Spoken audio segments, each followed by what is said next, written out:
Hello అండి. నేను మీ doctor Pawan రాఘవరెడ్డిని. Cancer స్పెషలిస్ట్‌ని. So, ఈరోజు క్యాన్సర్ ప్రివెంట్ చేయడానికి టాయ్ ఫుడ్స్ ఏంటనేది మనం చూద్దాం. సో, నంబర్ 1 క్రూసిఫరస్ వెజిటబుల్స్ అంటాం. అంటే కాలీఫ్లవర్, క్యాబేజ్, బ్రోకలీ ఈ ఫ్యామిలీకి సంబంధించిన వెజిటబుల్స్ చాలా మంచివి. సో, వీటిలో సల్ఫోరఫేన్ అనే ఒక ఫైటోకెమికల్ కాంపౌండ్ ఉంటది. సో, ఈ సల్ఫోరఫేన్ అనేది anti oxidant and anti inflammatory activities ఉంటాయి దీని మూలాన. సో, రెగ్యులర్‌గా మనం ఈ ఫ్యామిలీకి సంబంధించిన వెజిటబుల్స్‌ని గనక మన డైట్‌లో ఇంక్లూడ్ చేసుకోగలిగితే, అది క్యాన్సర్ రావడానికి చాలా మట్టుకు రిస్క్‌ని మనకు తగ్గిస్తది.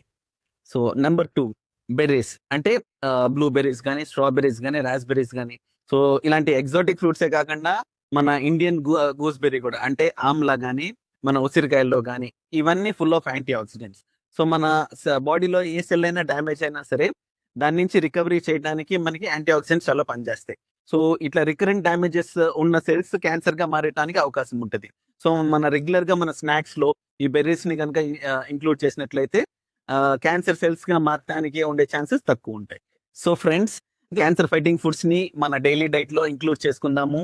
మన ఫ్రెండ్స్ అండ్ ఫ్యామిలీతో కూడా ఇవి షేర్ చేసుకోండి. ఇంకా ఇలాంటి క్యాన్సర్ ప్రివెన్షన్ టిప్స్ కోసం మమ్మల్ని ఫాలో చేయండి.